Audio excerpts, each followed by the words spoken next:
আসসালামু আলাইকুম। তো আজকে আমরা বড়শি দিয়ে কই মাছ এবং শিং মাছ ধরার জন্য আসছি পুকুরে। দোলার মাঝে একটি পুকুর রয়েছে, দলকচু রয়েছে, সেখানে আসছি। পুকুরে অনেক কই, তো আপনাদেরকে একটু জুম করে দেখাচ্ছি। দেখুন, পুকুরের মাঝে কিন্তু অনেক কই এবং শিং মাছ, এই দুটা মাছই মূলত এই পুকুরটাতে অনেক। সো আমরা কিন্তু বড়শি দিয়ে মাছগুলো ধরতে আসছি এবং টোপ হিসাবে ব্যবহার করতেছি বল্লার ডিম। সো আসলে কই মাছ ধরতে কিন্তু খুবই ভালো লাগে যদি বল্লার ডিম হাতে থাকে, কারণ কই মাছ কিন্তু বল্লার ডিম পেলে খুব খায়। এই টোপে কিন্তু কই মাছ খুবই খায়। সো আমরা মূলত কিছুক্ষণ আগে আসছি এখানে এবং পুকুরে দেখতেছি প্রচণ্ড কই মাছ পানি খাচ্ছে, শিং মাছ পানি খাচ্ছে। আপনারা কিন্তু ভাই দেখতে পাচ্ছেন প্রচুর মাছ কিন্তু এখানে পানি খাচ্ছে।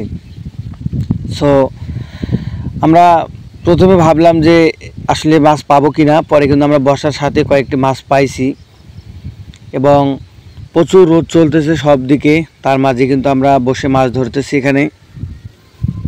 আসলে কথা হচ্ছে যে আমরা কিন্তু বড়শি দিয়ে মাছ ধরা অনেক ভালোবাসি এবং আপনাদের এই যে দেখছেন হিট করছিল কিন্তু লাগেনি, বড়শি দিয়ে হিট করছিল কিন্তু মাছটি পালিয়ে গেছে। সো এখানে দেখুন আমরা কিন্তু ব্যবহার করতেছি টোপ হিসাবে বল্লার ডিম এবং এই যে বল্লার ডিমগুলো দেখতেছেন, এই বল্লার ডিম কিন্তু ভাই খুব একটা পাওয়া যায় না বর্তমান সময়ে, অনেক কম বল্লার ডিম।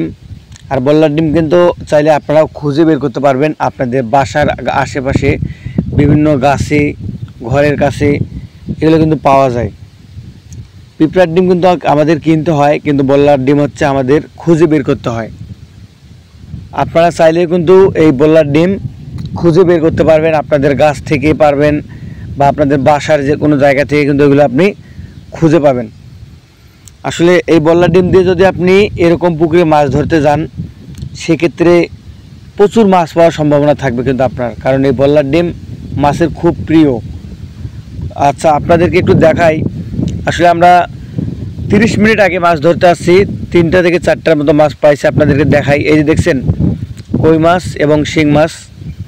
আপনাদেরকে বলেছিলাম যে আমরা শুধু কই মাছ ধরতে আসছি এবং শিং মাছ ধরতে আসছি। সো এখানে দেখুন আমরা কিন্তু অনেকগুলো কই মাছ ধরার জন্য এখানে আসছি মূলত, কিন্তু আমরা 30 মিনিটে 4টা মাছ পাইছি, একদম জীবিত মাছ, শিং মাছ 2টা এবং কই মাছ 2টা। তো আমরা শেষ পর্যন্ত হয়তো এখান থেকে ভালো একটা মাছ পাওয়ার সম্ভাবনা থাকবে আমাদের।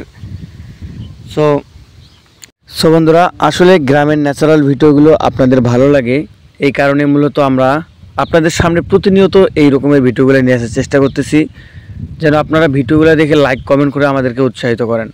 সো দেখুন একদম সুন্দর জীবিত কই মাছ এখনই হিট হয়েছিল, এই কই মাছটা এখনই হিট হলো।